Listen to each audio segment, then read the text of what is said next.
Have you ever done something you thought was good, only to feel strangely empty afterward? Like the action looked bright on the outside but did not settle your heart on the inside? And have you ever wondered why some people seem to accumulate good fortune quietly without showing off, while others do many visible good deeds, yet still feel stuck in repeating problems? Welcome back to the channel.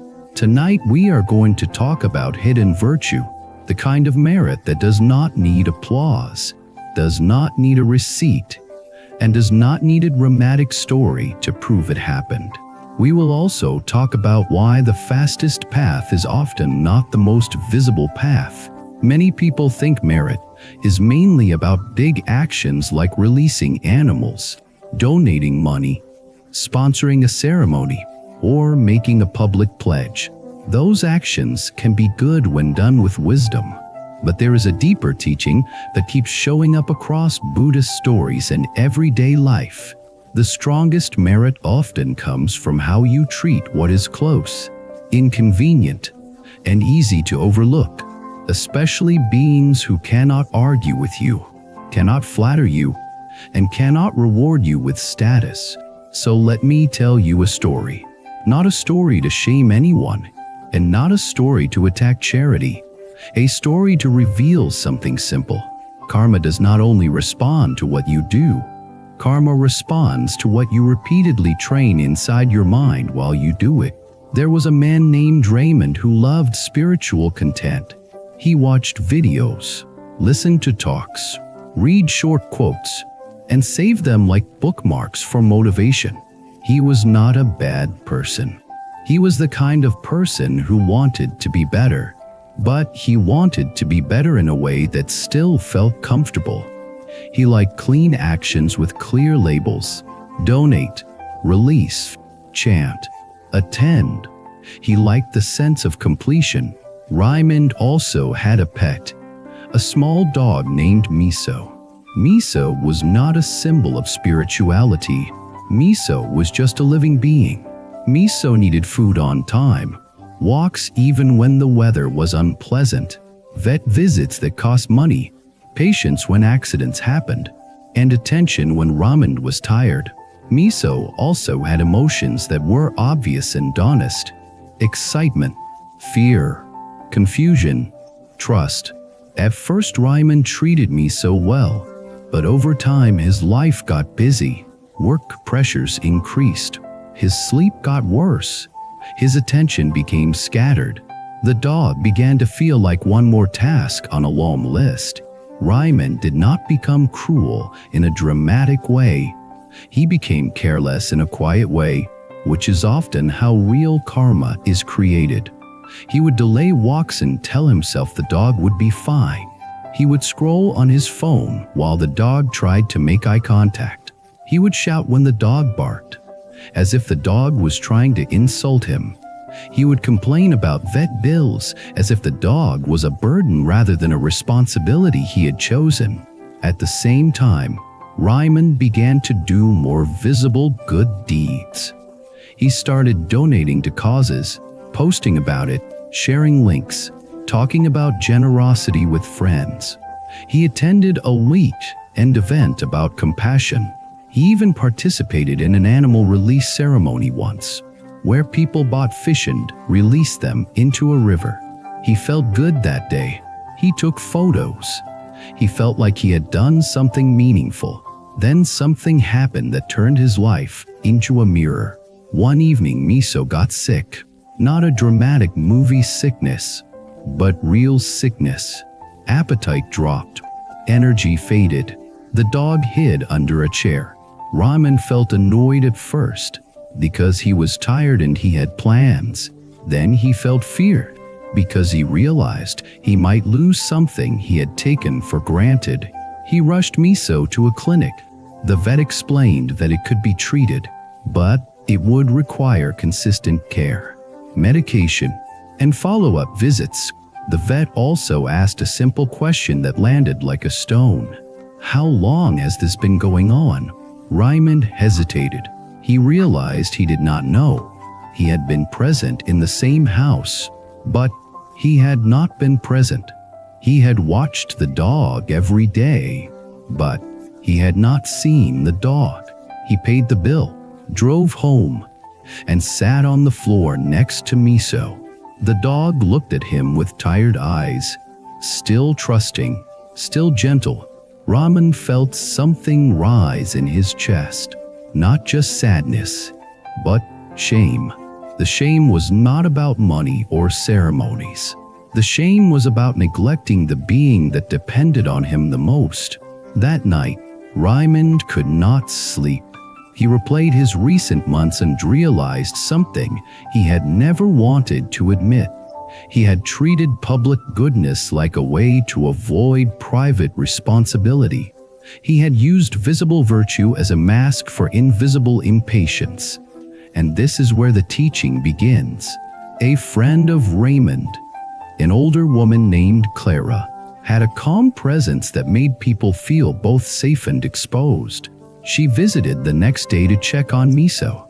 She brought simple things, soft food, clean towels, and her quiet attention. She did not lecture Raymond. She cared for the dog gently, then looked at Raymond and said one sentence: "Hidden virtue is built where you think nobody is watching." Raymond tried to defend himself. He said he donated. He said he tried. He said he was busy. He said he cared. Clara nodded, not arguing, and then asked him something even sharper. "When you donated, what did you feel in your mind afterward?" Raman said he felt proud. Then he felt empty. Then he needed to do more to feel proud again. Clara nodded and said, "That is not generosity yet. That is hunger." Then she pointed at Miso and said, "When you feed him on time, clean up after him without anger, walk him in the rain without resentment, and speak gently when you are stressed, what do you feel afterward?" Raymond did not know how to answer because he had not practiced it consistently enough to know. Clara explained something in plain language. Karma is shaped by intention. If you do a good deed to be seen, the deed may still help someone, but the seed in your mind is mixed. It grows into more craving for recognition. If you do a good deed that costs your ego something, that seed grows into humility, unsteadiness. Humility and steadiness attract supportive conditions in ways that are hard to explain, not because the universe is rewarding you like a machine, but because you become the kind of person who creates fewer conflicts and builds stronger relationships. Then Clara said the line that connects directly to the question so many people ask. The fastest way to build hidden virtue is to stop leaking virtue in your daily life. Raymond asked what that meant. Clara said, "Many people do one big good thing. Then they spend the rest of the day being impatient, harsh, greedy, dishonest, or careless. It is like filling a bucket with water and then punching holes in the bottom. The bucket never stays full. They keep running to refill it, and they call that spiritual practice." Raymond felt exposed, but he also felt relief, because the teaching was practical. It was not mystical. It did not require a new identity. It required training. Clara continued, "Caring for animals is one of the clearest trainings for hidden virtue because animals cannot be impressed by your words. They respond to your consistency. They respond to your tone. They respond to your patience. They respond to whether you show up when it is inconvenient." She told Raymond a story about a monk and a stray cat. A cat kept coming to a temple for scraps. The monks fed it. One monk complained. He said the cat is dirty and disruptive. Another monk said, "It is a hungry being. Feeding it is compassion." The teacher listened and said, "Both of you are missing the point. Feeding the cat is easy. The real practice is how you feel while feeding it. If you feed the cat and feel annoyed, the cat eats but your mind grows irritation. If you feed the cat and feel superior, the cat eats but your mind grows pride. If you feed the cat and feel genuine kindness, the cat eats and your mind grows compassion. The teacher said, the cat is not only a receiver of food, the cat is your mirror. When Clara finished that story, Ryman sat quietly. He looked at Miso again. He realized he had been trying to do spirituality in a way that did not demand change. He wanted merit without training his temper. He wanted blessings without training his speech. He wanted good fortune without changing the way he treated living beings when he was tired. And now we arrive at the heart of the teaching that so many people ignore. If you want merit to accumulate quickly, stop wasting it quickly. What wastes it quickly is not only obvious wrongdoing, it is the ordinary cruelty that people excuse as normal. Snapping at family, mocking someone to feel smarter, lying to avoid discomfort, being stingy with kindness while being generous with opinions, treating service workers like furniture, treating animals like objects. These are small actions, but they are repeated. Repetition becomes karma. So Ryman decided to practice with Miso as his daily teacher. The first change was simple. He stopped speaking harshly to the dog, even when annoyed. He practiced a softer tone. He discovered something surprising. A softer tone softened his own nervous system too.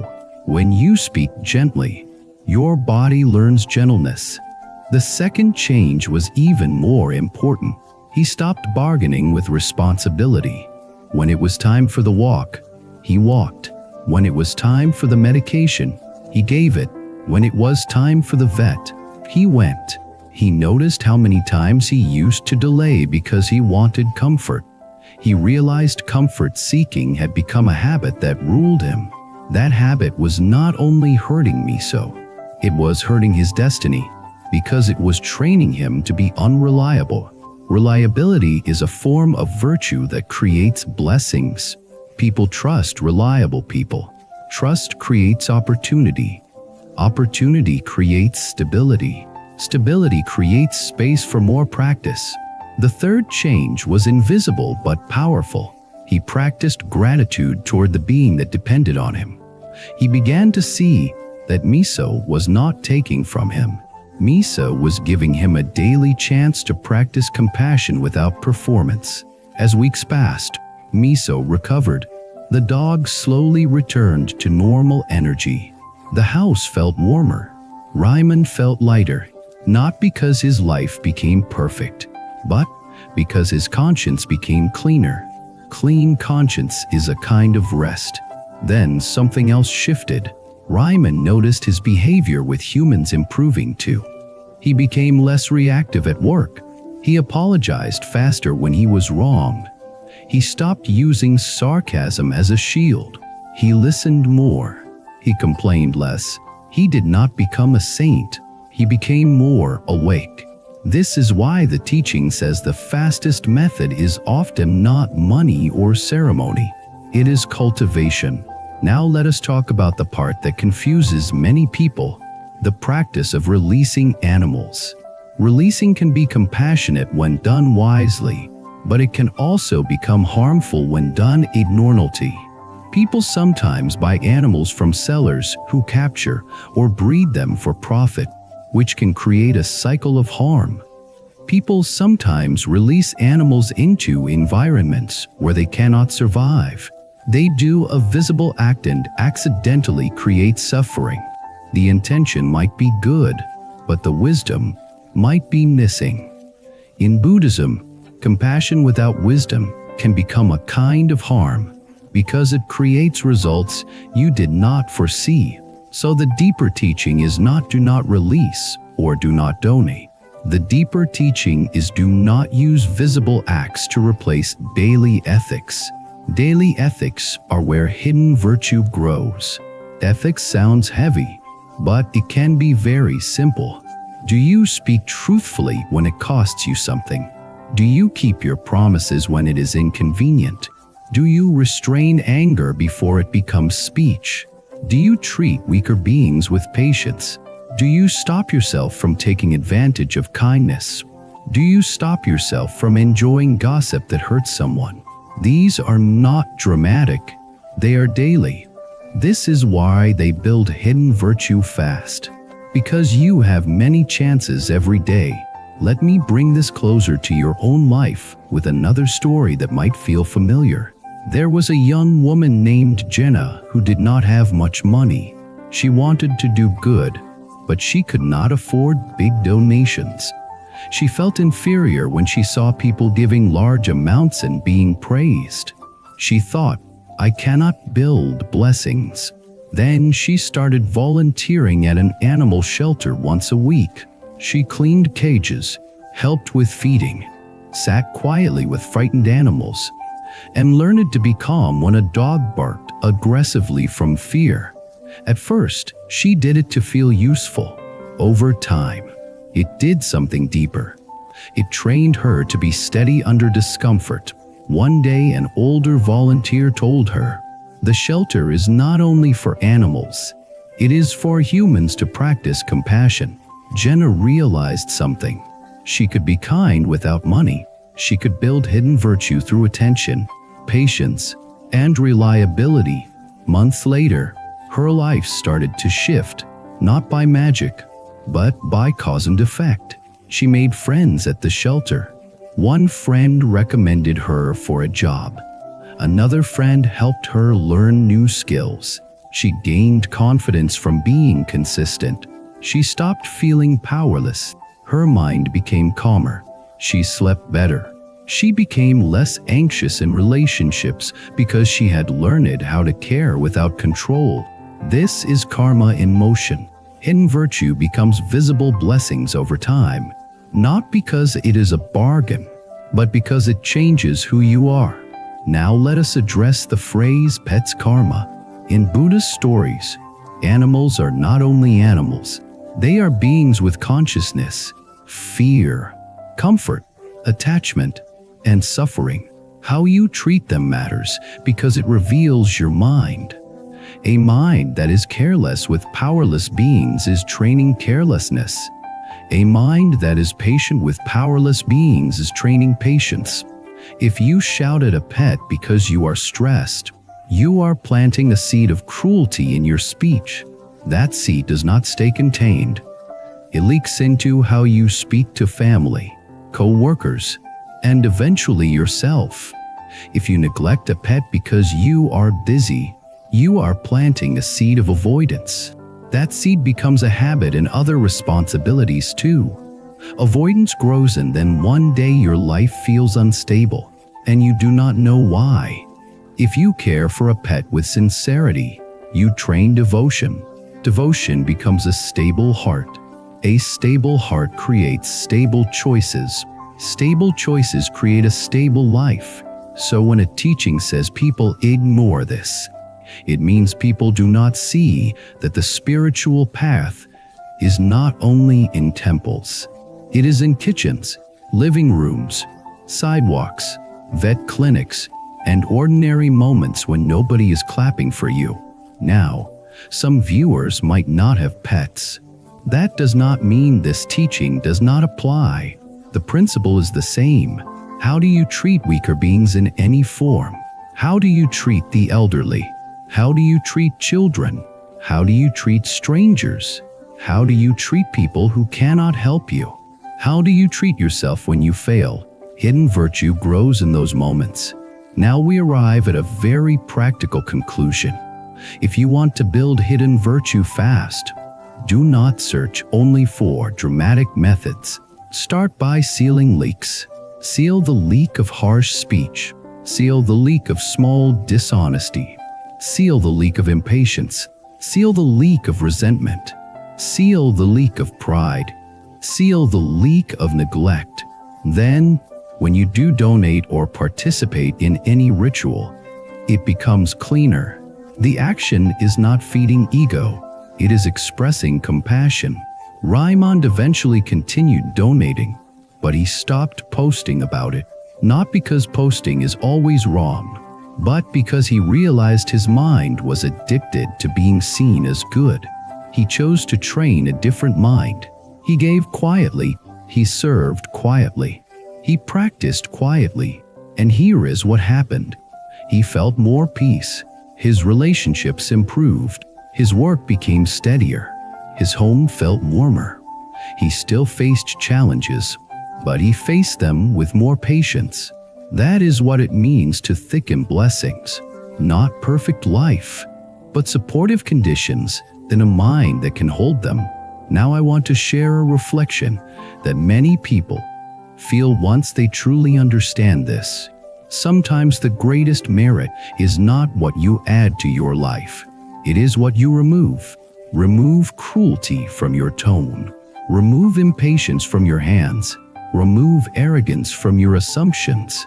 Remove neglect from your commitments. Remove the need to be praised. When you remove these, compassion can finally flow naturally. Then your life becomes a field where blessings can grow. Thank you for spending this time with me. If you have a pet, I invite you to look at your daily care as practice, not as a burden. If you do not have a pet, I invite you to find one small place where you can practice quiet compassion with no audience. Share in the comments what that place is for you. A family member, a neighbor, a volunteer role, a daily habit, or even the way you speak to yourself.